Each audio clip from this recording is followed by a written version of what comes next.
So really, ain't nothing in this integration. I need some land. I need some jobs. My people need jobs. We need something so we can build and do for ourselves, and we must have some land. Now, what's your suggestion? What should be my movement? Integrate? Yeah, equal rights in a mixed society. In this society, where you still own the government, you still own the train station, the railroad plant, the lecture plant, these television cameras, you still make all the food, you control everything, and I'm like a leech on a dog's back. All I can do is just wait for you. I can't do nothing for myself. Integrating in your society don't mean I'm doing nothing for myself. You doing it all. I want to do something for myself. I'm tired of depending on you. You might get broke one day. Your stores might close. Your gas pumps might cut off again. I'm relying on you now. Can I have my own land?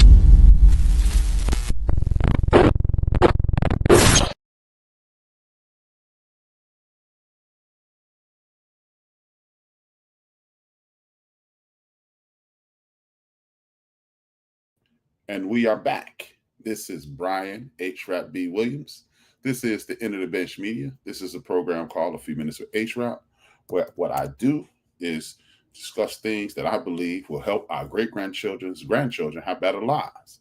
Thank you for tapping in. If you're just tapping in for the first time, you can also watch this on the End of the Bench Media on www.theendofthebench.com. You can watch this. You should be watching it live and wherever you get your podcast from. Thank you for tapping in. Now, with that being said, if that's the website, the End of the Bench Media, that's where you can catch up with me at. It's important that you do hit like, hit share, subscribe if you have not. Thank you, thank you, thank you. I want to say hello to everybody and thank people for tapping in. I thank my parents at the top of every show, Dolores and John. Without Dolores and John, there is no me. Without me, you'd be doing something else with your valuable time. So thank you very, very much. Now, build your own. You see that? That's a construction of a man. Building your own. That is representation of our culture, our community, and what I think we can do. I did it with me, of course, it's AI, it's me, but I'm going to, for this day and this day only, represent our community. That would be our Mr. Liberty instead of Lady Liberty. We're in tumultuous times, and I say that every day. And until we get out of those times, in which will be absolutely never, positively never, as long as we live in these United States of America, we will be in imminent danger. You don't have to believe me, you don't have to, but you should trust me. You should go along with what I'm saying, because we've never lived in this country since the formation of these United States, whether they're 13 colonies, whether they're 50 colonies, 52 states, before the Louisiana Purchase, or whenever point in history since 1492, we have been in imminent danger here in these United States of America. There have been lies told on us. There have been lies told about us. We've been falsely represented. We were falsely represented, and we have not been able to live up to our fullest ability. We have been brainwashed. We have been duped. We've been pitted against each other, and at this point, we are at an inflection point. We see, especially here in Chicago or in Los Angeles and in the future New York, and they're trying to do it with Baltimore and DC and things of that nature. We are having military force, and I believe a government-funded Klan rally. They call it ICE. They have instituted National Guard here. Now, our president, Mayor Brandon Johnson, he did an executive order to combat the National Guard being here. You have people who have been fear-mongered and scared into believing that we have no other option. This is what's going on. Oh man, it's dangerous. We have to do something about the danger. I'm going to talk about the imminent danger. I'm going to talk about what we can do to avoid the danger, why the danger is there, and what is on the horizon about this danger. Because we continue to allow the people who put us in danger, who put us in disadvantaged situations, to dictate what we should do, how we should feel, and how we should take action. I had a debate with someone recently about the National Guard need to come here because these people are out of control and these people don't know we don't know what to do. What should we do? Now, first and foremost, if you truly believe that the city of Chicago and these United States of America, where you in the Black community is out of control, when did it become out of control? Please don't tell me you thought it was out of control within the last 3 to 5 years since you started seeing media. Because Chicago was far more violent in my 20s. I'm in my 50s. Chicago was way more violent. You know how they created this fictitious picture about gang violence in Los Angeles, and all gang violence out of control make a lot of people feel as if you go to LAX, the Crips and Bloods will be shooting out there. You on Hollywood Boulevard, they're gonna be shooting you wherever you go. The Crips and Bloods may get you. Well, you know what? Chicago's far more violent even then. Even then, I couldn't wear a Chicago Bulls jacket, in specific neighborhoods here in Chicago without being accosted by gang street organizations, members from those organizations, because those colors didn't align with certain neighborhoods. I was literally chased with a Pittsburgh Steelers jacket on personally, because the Pittsburgh Steelers did not align with the neighborhood that I was in. Not because I gave them a sign, not because I made a statement, not because I did anything, simply because I had a team jacket that was opposed to that neighborhood's colors. So my point is, Chicago has been violent. The United States of America has been violent. You are literally living, I said this, I'm going to say this again, we are living on a crime scene. There was no negotiation of 85, 90% of the land here. It was a gang act. It was mob force. It was the infusion of illness and disease. That's how they got this land. They came over with weapons of mass destruction called firearms, and they took this land. So you have people, let's just, if you think it's new, let's back map it. Let's go back. 2008, the night that Barack Hussein Obama was elected, I remember the late John McCain was at a concession rally. The people that were there, they were supporting him and they loved him. And hey, man, the man was a war hero. He stayed in as a POW to protect his fellow troops. He did everything he could to ensure he was going to be seen as a true American and as a soldier who should do what you're supposed to do when you're in captivity like that. And you know what? John McCain stood there as a proud Republican, as a proud opposer of Barack Hussein Obama, and defended him. And the people in the crowd stood up and said, "We're afraid. We're afraid of a black man running our country." And they called him Arab. They called him everything they could, because when you've participated and watched so much wicked behavior be inflicted on certain communities, in the event that those people in those communities ever rise up and get the opportunity to do what they want to do, you are in fear. Welcome to the party. Welcome to the party. Welcome to the party that people that look like me had people coming who look like you run in their house and grab their children and drown them. Welcome to that lake that they fished our ancestor, the young brother Emmett Till, out of that lake, and people don't know if they found 36 other bodies that day. But we don't talk about that. But you're in fear. There's not a track record of people from my community doing anything in mass destruction on a grand scale at any point in the history of this nation or this world. We don't go around the world destroying people, taking over land, colonizing, forcing our language, our culture, our God, our spirituality, our dinners, our rituals on anybody. But the other people who are afraid, they definitely do. They have their reputation. But see, when you see people make accusations and assumptions about people who do things that they would do if they had the opportunity. See, what people don't understand and people don't know, you're a damn lie. It is impossible to live in 2025 and not know exactly what happened. You have people going around trying, is this a race? This young brother on TikTok and on Instagram and other social media outlets, he reading off 8, 9, 10, 12, 15 things. Are these racist? The question I have for my people is this: why in the hell we care? We know what racism is. We know what racism look like. We know what racism sounds like. But what we have to do is figure out the foundation, create our foundation, and figure out our reasoning for still being here and why we need to unite and come together. The foundation. We need to have a togetherness situation. Remember, 5 years ago, let's go. I'm going to get back map again. We're going to go back 2020, period. We're in the midst of a worldwide pandemic, and you got separated from your friends. You got separated from your coworkers. You got separated from your loved ones.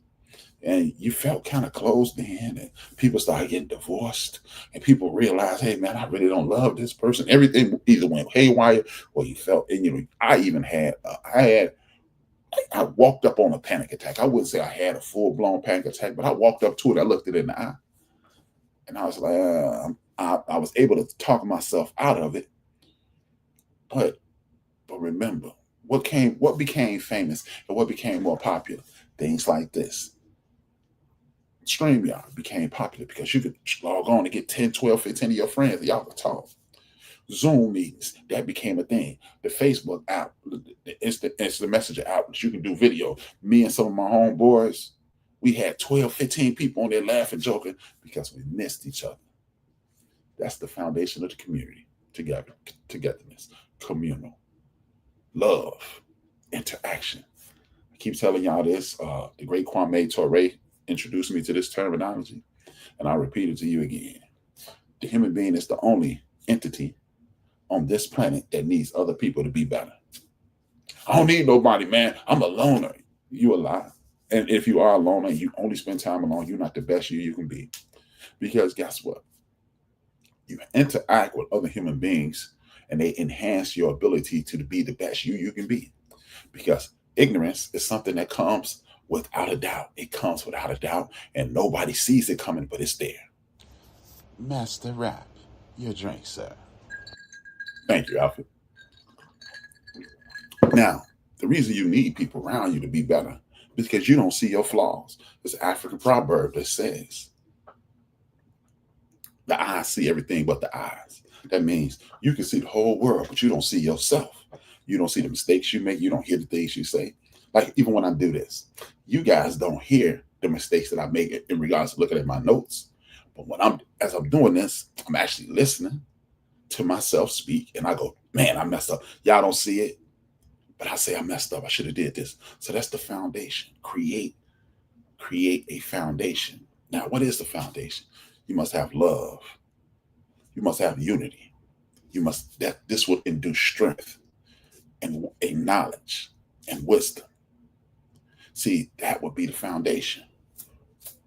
That's the foundation of a culture, of a community. You must have rules and guidelines in which this is how we're going to treat each other. You know, we're not going to disrespect our women. We're going to praise our children. We're going to uplift our children. We're going to pour into our children. One of the things that really annoys me about our culture today is the fact that when you identify a flaw in the culture, it's always some jackass that stands up and say, hey, not me. But are you the entire community? And if you're not, sounds like a hit dog just hollered. You know, and I don't mean to be denigrating anybody or disrespecting anybody. It's just something that annoys me. Because if we're going to fix this as a group, what you do in a capsule means nothing. Because we're talking about the grand scheme. So that's what we're going to do. We're going to get away from that me. We're going to flip it over and make it a we. And because you're great, then you're going to make somebody else great. Like I said, the human being is the only entity on this earth that needs other human beings to be better. You get a puppy, a baby, and a kitten. And you put them in the forest. The puppy gonna bark, gonna chase the kitten. The kitten gonna meow, run up the tree. And the baby is gonna try to act like a puppy or a kitten. You sit them in a den of monkeys. The puppy, the kitten, the baby. The kitten gonna be a kitten chasing mice, climbing trees, cleaning itself. The puppy's gonna do puppy things, bark, chase things around, be very friendly. The child is gonna emulate the monkeys. You need other human beings to be the best you can be because what you see is what you'll emulate. And what you emulate is what you'll try to be. And what you try to be, it should be the best you can be. Now, those people around you, even if they set a bar and didn't reach the bar, they should try to lift you above the bar. I personally believe we've gotten away from that. People identify things as constructive criticism. Constructive criticism isn't wagging your finger at somebody. Constructive criticism is identifying what was wrong, assisting and correcting that wrong, and pushing that person along so they can be right and inspiring them to be right. I like what you've done. I like the way you work hard, but this is what I need you to improve on. And once you improve on it, you'll be here. Now, go get there, and then I'll help you going forward. That's a lot better than, see, that's what's wrong with you. The question I have for the people who wag their finger at the youth, as you waggle your finger at the youth, this is what I want you to do. Think back to when you were young and you made a mistake. How often did you appreciate when people wagged their finger at you? And when those people back when we were younger, when they wagged their finger, again, they patted you on the back, they kicked you in the butt, and then they uplifted you. They had, look, this is what you need to do because this is what, and if they didn't do it, if you didn't enjoy the wagging of the finger, don't you wag a finger. Uplifting is the key. The reason being is because if you don't, you'll have people check out. You need the foundation because if there's nothing to come back to, people will be wayward. If you don't like the way things are, we need to change things. And that's the reason. Do we like the fact that we getting oppressed? No, but what are we doing? We walk away from each other. We wag our finger. I don't understand what's wrong with these people. Yes, you take a second. Did people pour into you, or did you pour into people the way you were poured into? Or did you pour into people the way you would have liked to be poured into? See, we have this fictitious foolishness that goes on between our ears, in my personal opinion, in this community. And we go, well, it wasn't easy for me. So you need to have it just as hard as me so you'll understand. Or you can walk me down memory lane. Because see, here's the beautiful part about living to be older, right? You can take your children to a neighborhood that you love and it can be run down now. And you are looking at the past, the present, and your children are the future.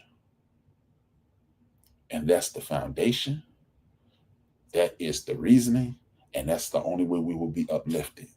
But if we continue to allow people to tell us what is not, what can't be, what should be, and what's not going to be, we will be lost. That's why we're here now. That's why we're here now. We were duped into believing into the American dream.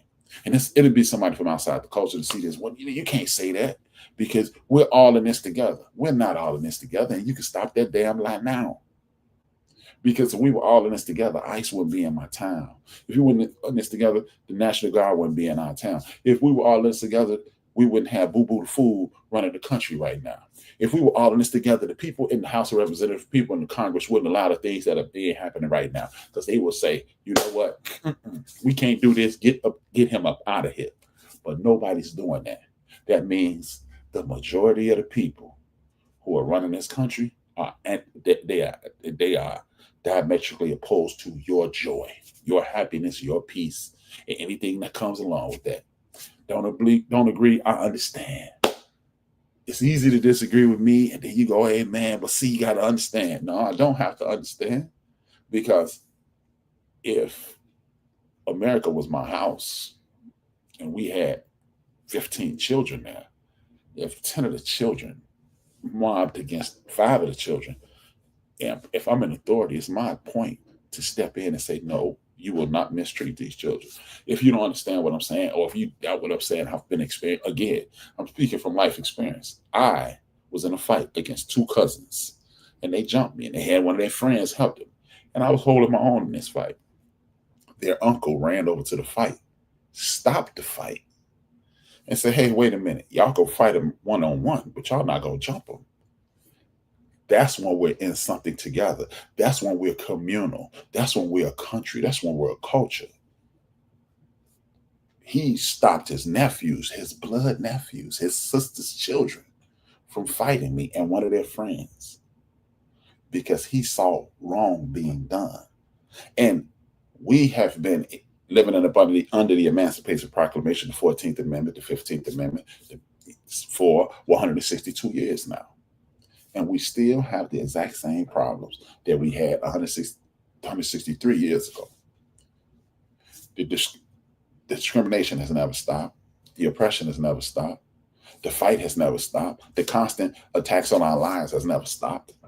The taking of our land has never stopped. The raping of our women has never stopped. The terrorizing of our children has never stopped. But y'all think because Michael Jordan has a lot of money, LeBron James has a lot of money, Oprah has a lot of money, and all these brothers and sisters who've made it financially have a lot of things that we've made. See, that's an opportunity. No, because guess what? It was people in the Confederate that looked like us. had their own towns, Chubbs, Georgia, and other towns in Georgia and South Carolina, run by black people. If you follow me on, here go my name. I want you to see my name. I want you to see my legal name. That's my name, Brian. And you put a D in the middle and you find me on Facebook. You can find me. And you see the videos that I post. And I post historic things on a daily basis. So if you don't believe me, I document this. It's on file. You know, you can go to Wilmington. You can look at the history of Wilmington, North Carolina. You can look at Africatown, Africa. You can look at Los Angeles, California, the west side of town. Yeah, before the 405. Or do yourself a favor. Don't you have to go through all those. You don't have to go to just those hot spots. What I want you to do, let's look at interstates throughout the United States of America. Here is 1994. Look up 1994. That's how you do. Go around 35th Street to about 42nd. Look up what was happening the year before 1994. They call it's most commonly known as the Dan Ryan Expressway. Look what was happening in Chicago, Illinois before that happened. Go to any major thoroughfare, any major interstate in any major city or any large city in these United States of America and find out when that interstate was established. 405 in LA, 95 South, and from New York to Florida. Just look at it. Figure out what was happening. Find out when it was established. And then look 2 years before it was established, what was happening. I can damn guarantee you there was people from our community getting screwed. We were killing it here in Chicago's area called Bronzeville. They ain't called it Bronzeville because they was making bronze because there was a whole lot of bronze people over there. And it was one of the most thriving black communities in these United States of America. And they ran the Dan Ryan 1994 interstate right through it, cut off that. 405 in LA, 95 South in Florida, all the way up to New York City. And we can go through 74 in Alabama. We can go through all the situations, and it's the same reoccurring thing. And you guys don't understand why we need to recreate our foundation and the reasoning. Because when you bust up those businesses, you bust up those communities, you separate them. And why do they separate? Divide and conquer. See, we don't want to admit these things because we want to be a part of the situation, because we want to seem liberal and we want to seem open and welcoming. But you know what? We God's people, so we don't have no option but to do that. We're some of the most welcoming people on the face of the earth, because the fact that it's some people that will watch this and say, but I got some white friends. First of all, you're looking at it wrong. We're not talking about your white friends. We're talking about your white friends' associates. See, because I have been in someone's house who's biracial, in their parents' house, and their parents welcomed me in. Some of the most wonderful people I've ever experienced in my life. And I met a friend, and we went over his house and shot pool, and his sister called me everything but nigga. She walked up, she skated the line on racism so bad, it was ridiculous. And I was with my biracial friends, all white brother. And I left because I can't kick your behind at your house. And I was in a neighborhood that it wouldn't be conducive to my health to do it in. But I left. And then later on, I'm at my biracial friend's house with his all white brother. And his brother threw that word out. I've never seen my homeboy since. Haven't seen him since. Because, yeah, your parents are dope. Your brother's dope. You're dope. But it's going to be one. I'm just letting you know. But see, in this case, we continue to conflate our respectable cohorts with everybody around them. So you need to watch your friends. You know, watch your friends, but now you need to watch your friends' sometimes. And that's what we get away from. Again, but if you have a foundation, you can listen to your grandparents, you can listen to your uncles, you can listen to your aunts, you can listen to your old elder cousins, and they'll tell you, create that foundation. The reason you do that is so you will never walk around ignorant, and you'll never walk around with your guards down, and you can always be aware of what's going on. The opposition. You have people in the United States federal government, citizens of the United States of America, friends, ladies, gentlemen, haters, and bitter friends of everybody in this community and everybody outside this community. They oppose everything that is not them. You want to walk to me and talk to me about a religious sect that my people created. Monotheology. Do you know what that is? Monotheology is the study of one God. It's not a sun God. It's not a rain God. It's not a dirt God. It's not an agricultural God. It's not. No. It's not that. It's not a moon God. It's none of that. It is one creator, right? African people created that. Whether you call it Judaism, Hinduism, Muslim, Islam, Christianity, we created that. That book that we all praise, a lot of us praise. I'm gonna say it because I know I got cousins that watch this who praise Allah. They adhere to the practices of Islam. So I'm not gonna say everybody adhere to that book, but you know what? We practice out of this book. The oldest version of that book sits in Ethiopia right today, in a church that was built into the ground, just like when you read that book. That same description is right there in Ethiopia. Some people would go as far as say Ethiopia is Kush. We'll never know. But just, when you read that book, it tells you about Ishmael. Ishmael created Islam, which is the son of Abraham, which again is right back on my continent. So you're gonna tell me about my God that you stole from me, that you converted and you tried to use against me. You even got people foolish enough to say, "Oh, that's that religion. That's that man's religion." No, it's your religion, and you just didn't study it. And you allow somebody to tell you what it was, much like those facts that you run at me. Black on black crime. Not a real thing. Because go to FBI.com if you don't believe me. I keep telling y'all, anything I tell you, I'm going to tell you where to get it, where to get the information I got. Last time I checked, FBI.com, looked at crime statistic, 92% of black people hurt black people. Yep, that's true. See, rap, that's what I'm talking about. 92% of black people hurt black people. You are 100% correct. 89% of white people hurt white people. White people have never been housed into one area, forced into redlined into an area, never been forced into certain areas. They've never been oppressed, discriminated against, and things of that nature for an extended period of time, like 400 years. Because it's going to be a white person. They always hit me in my notes. Oh, well, white people were slaves also. No, you were forced into indentured servitude, and after 7 years, you were let go of that. If you know that, oh, my grandfather was there. Oh, but you know what? My great-grandfather was too, and I don't even know his damn name.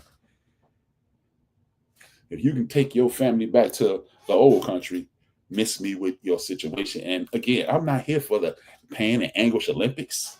I'm here to uplift my people so my grandchildren's great-grandchildren can have a better life than my grandparents ever dreamed.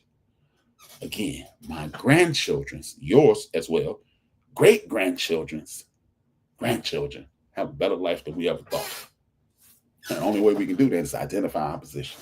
Our opposition is white nationalists. People who think the celebration of you is the denigration of them. Oh, well, white pride, I'm just trolling up the white culture. Stop right there. What's white culture? What is it? None of y'all can tell me. No white person can tell me. You know why? I know what Italian culture is. We can go to Italy. I know what Greek culture is. We can go to Greece. I know what German culture is. We can go to Germany.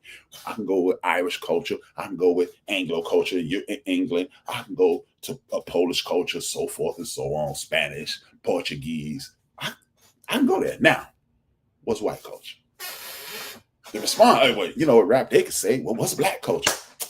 Allow me to tell you.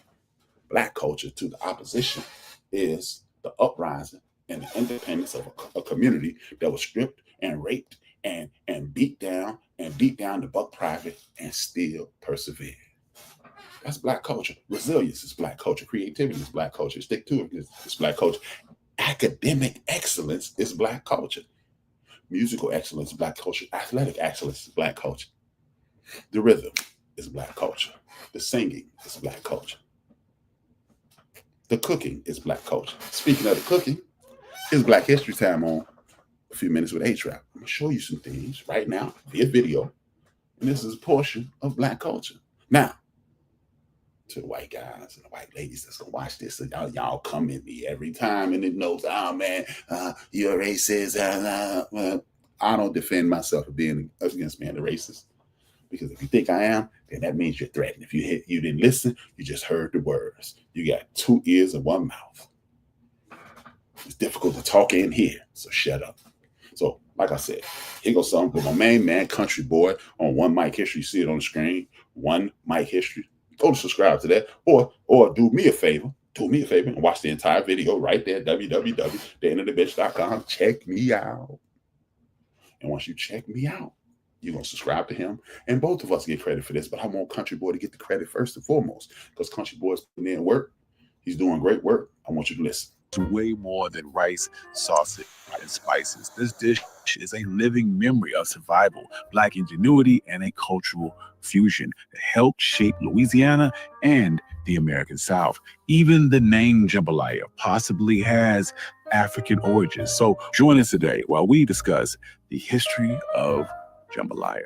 I'm your host, Country Boy, and this is One Mic Black History. And if you like stories like this, you can find more stories like this at onemichistory.com. But without further ado, let's get started. Jambalaya isn't just a food classic. It is an entire legacy in a pot. It stretches its roots back to enslaved Africans, Spanish, French influences with Black cooks, and generations of family tables.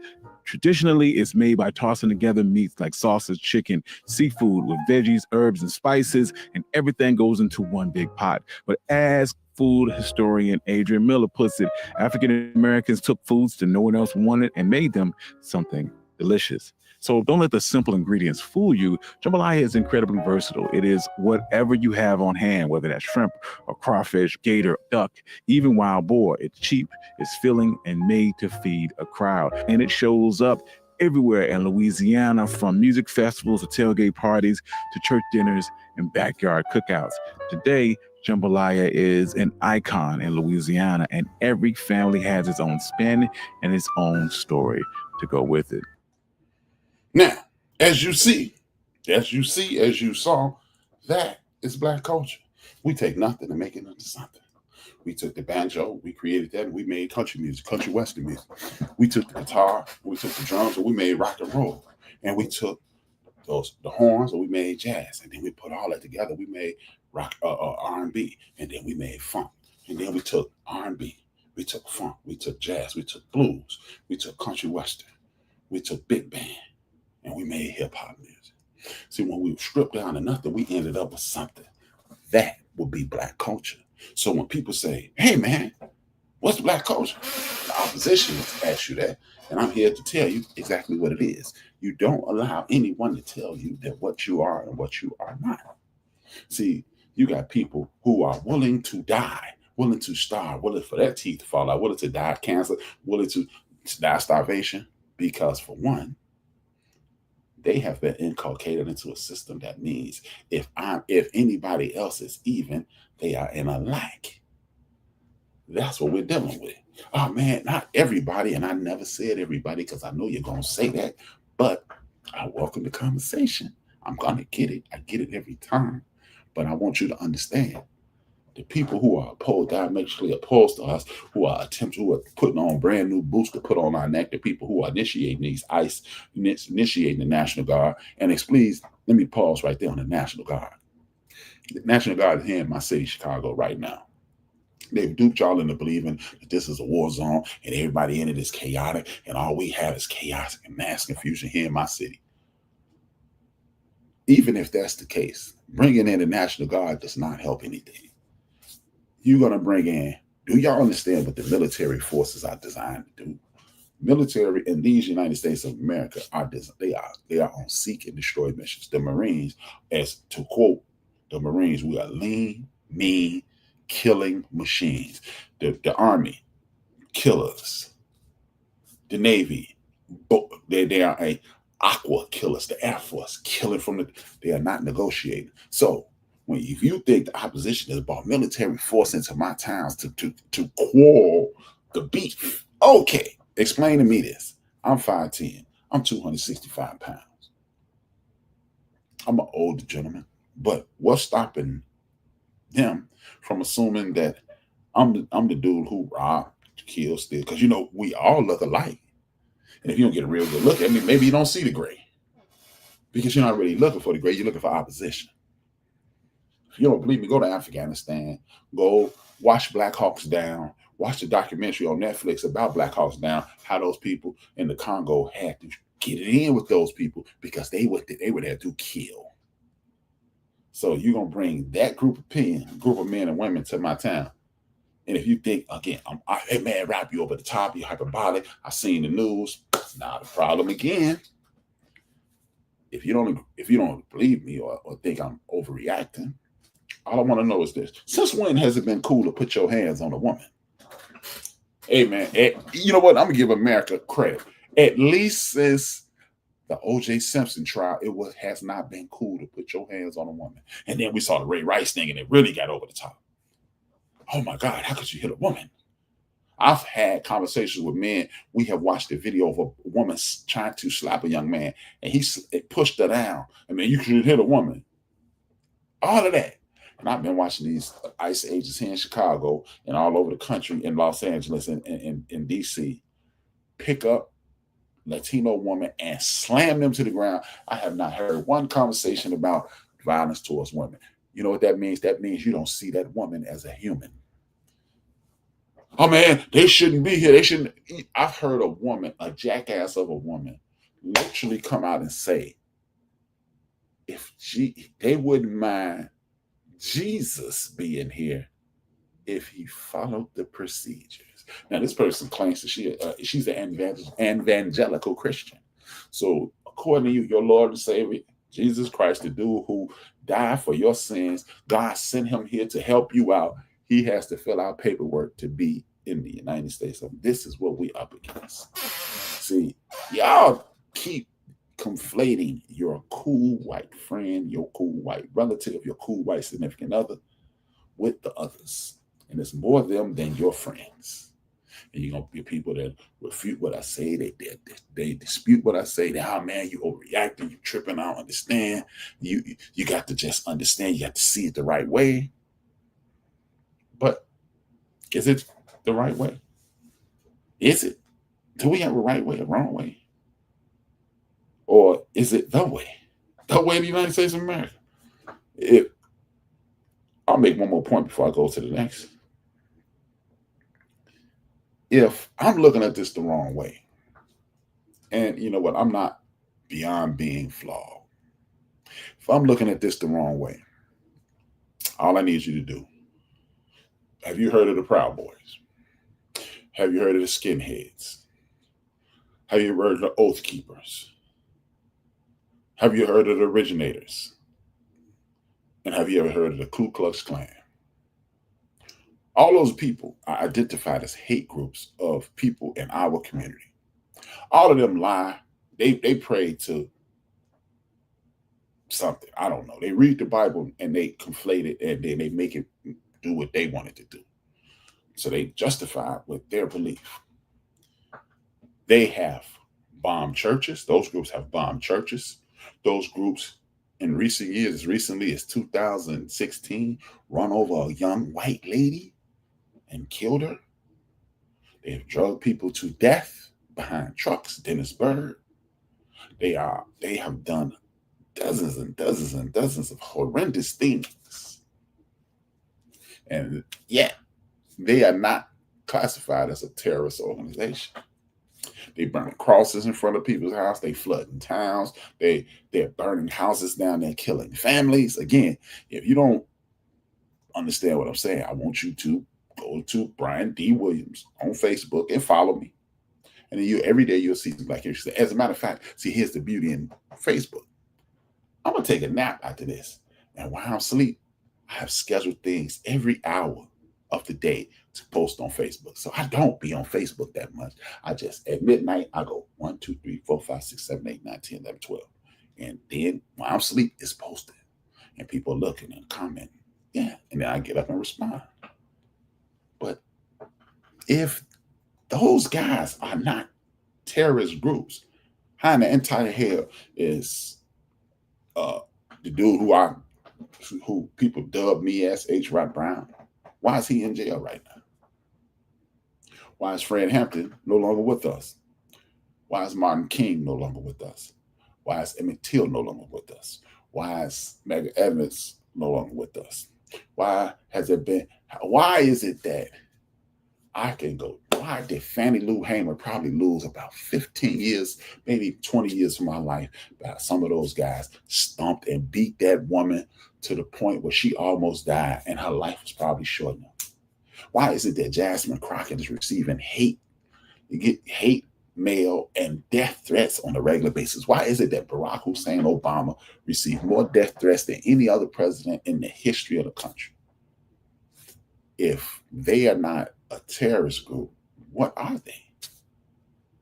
What are they?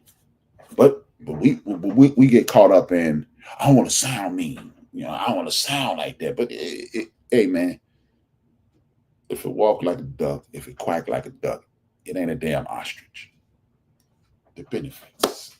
That leads me to the benefits. The benefits of doing all the things I've spoken about tonight.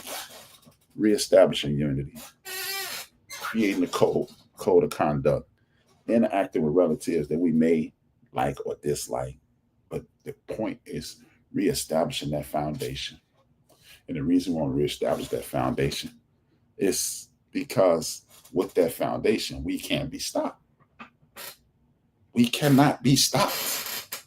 See, and the beauty of being us, God-fearing, Allah-fearing, Jehovah-Jireh-fearing, the essence-fearing, the Most High-fearing people that we are, we have a conscience. We have a spiritual conscience that will not allow us to destroy things with reckless abandon. Because whether you read the Holy Quran, whether you read the Bible, whether you read the Torah, whether you read the Old Testament, we all answer to the same God. You can call them what you want, things of that nature, but you know what? We adhere to those rules. Yeah, we lie. We steal. I stole a piece of candy. I stole today. I was with my aunts. I ain't gonna lie. I stole it. They offered me one. I took two. We steal. Nobody's perfect. Nobody's without flaw. But you know what? When I took it, I did think, but I took it.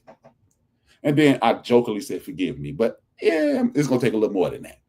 But we have a social conscience.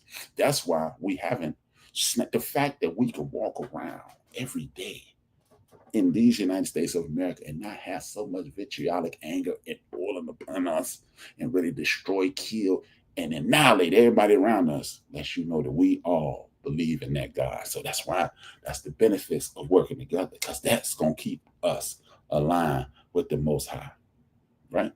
Then, at that point, we don't have to say things that I think is just plain foolish. Well, they need to help us get jobs. For the Black people in the United States of America to ask the United States federal government or white people to help them get jobs, it's literally like asking someone who raped you to help me feel better. I know you just tried to strip me of my humanity, but I need you to help me feel better, because it'll help me. It's not going to happen. But guess what? I have a formula. One half of 1%. 45 to 50 million Americans in this country. One half of 1% only need to roll with us. You don't believe me? Look, watch this. How many people helped start Islam? You don't know. How many people that helped start Christianity? You don't know. How many people start Buddhism, Hinduism, things of that nature? You don't know. But they permeate throughout the entire world. One half or 1% of the population of our community, we start moving in one direction, we can snap up out of this. I usually use that in context of supporting me. See, if you 1/2 or 1% of the population of Black people in these United States support me on every time I come on air, let's just on a bad day, that's 400,000. 400,000 people support each and every one of my programs. That means I have more money. I have more money. I can fund more programs. I fund more programs. We'll save more children. We save more children. We ensure our future. But we also ensure our future, and we assure our elders. If 1/2 or 1% of us donated something to a local senior citizen home and got involved with the Urban League and got involved with the NAACP and got involved with Operation Push or created or found, this is what you want you to do. If you're in a major city, you got this, and you probably didn't even know, I need you to look up your local freedom school. I know they're here in Chicago. They're on the south side of Chicago. If you don't know where to start, I need you to find Jeremiah Wright's church on 95th and Ada. I think that's where he is, like up in there. They have a freedom school in that church. What is a freedom school? A freedom school teaches you who you are, enhance who you are. He's going to give you spirituality. He's going to give you academic excellence. He's going to give you communal excellence. And we're going to buy into that. See, it's easy to sit around and say, man, they ain't going to do nothing. These people ain't going to do nothing. Based on what? What are you basing that on? See, it's easy to say what's not going to happen if you don't try, because then you don't have to try. But you know what? God is fake until you find that $20 that you needed. God is not. I mean, you praying to that fake God, he ain't gonna do nothing for you until you get sick and you pray your way into health. Or you know when God be real, when you got that D, when you know you had one too many drinks. Oh God, let me pass this. You blow that thing, you pass. Oh God, I ain't gonna do that. You know when God get real, when you land on the floor of that bathroom throwing up. Or when you ate something you know you shouldn't have ate, that's when God get real. For you see, God is only real when you need him. When you don't really need him, he ain't there. He's like, I guess he like an ATM. You go get it. You go get you a blessing that didn't need. But what we can do is the benefits of understanding these things is we can go, hey, come together and make sure it fail. Or make sure it don't fail. We can start working together and make sure it don't fail. Oh, that's not gonna work. Based on what? See, you believe in this based on what? It's not going to work. See, because what we have to do is understand, as long as we live in the borders within these United States of America, Guam, Puerto Rico, Virgin Islands, Alaska, Hawaii, 48 natural states, as long as we live here, it will be an ongoing situation. Oh man, I did it for 10 years and see, it didn't work, so I quit. You know what else? Malcolm X did it for about 10, 12 years. Martin King did it for about 10, 12 years. Fred Hampton did it for less. The Black Panther Party, self-defense, they did it for a few years. They did it. You have to continuously do it. When you want to pour into this community, make this community better, make this community a child of yours. Now, if your child come to your house and say he's hungry, do you say, you 18. I fed you for 18 years. Enough. Go figure it out. No, you don't do that. So when it get tough, that's when you start making a dent. Now, do I want you to be terminated like our great brother ancestor, the great Dr. Martin Luther King, the great Kwame Ture, the great Malcolm X, the great Fred Hampton, the great Fannie Lou Hamer, the great Maxine Waters, who's still living, the great John Lewis, so forth and so on? Do I want you to be terminated like that? No. But what I want you to understand is this is a mission without a destination, which means you just keep going. You just keep going. Because you know what?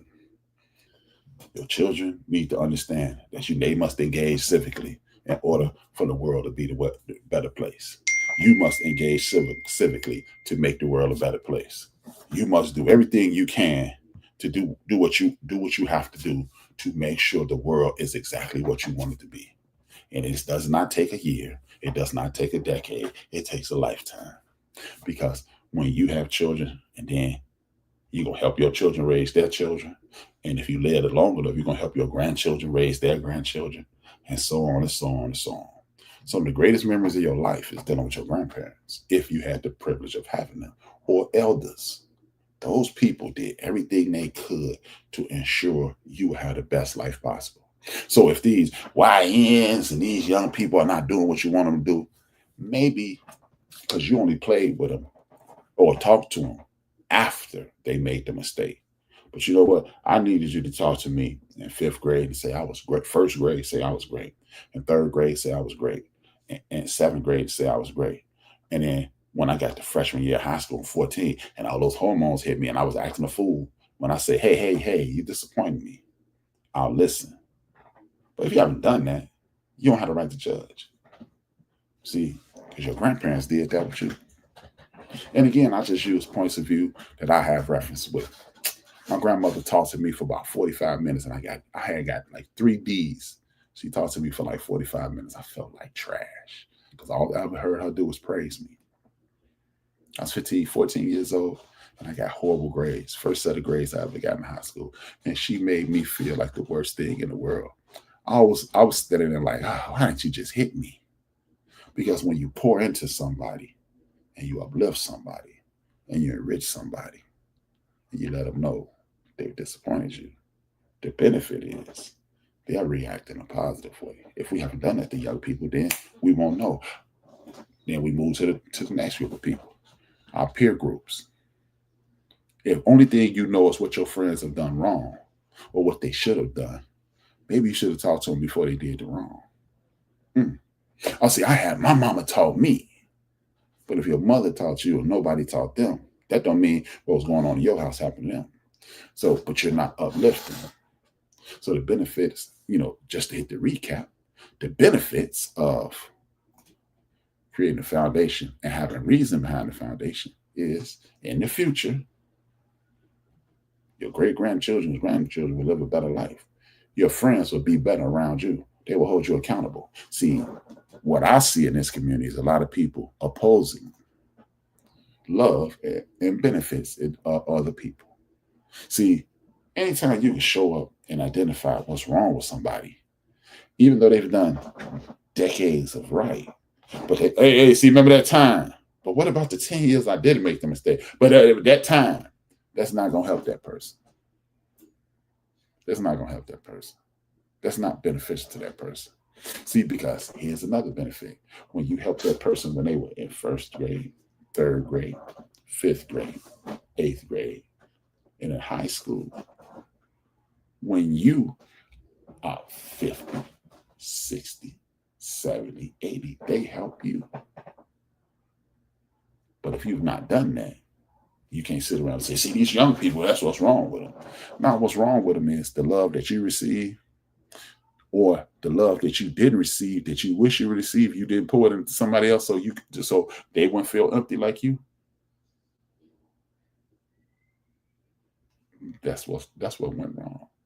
You didn't do what you wanted. With that being said, I'll be back on in a couple hours. Y'all know I do the forecast tonight. The A-team, me and Wilkes, we doing the damn thing. Ruth and Boaz is the move we're gonna do tonight. I need you to tap in, tell a friend to tell a friend, subscribe if you haven't. If you haven't, go to www.theinterdimension.com. And what I want you to do, if you have any questions, concerns, or anything you think I need to address, or you need like something I say, you can always email me at theinterdimension@gmail.com.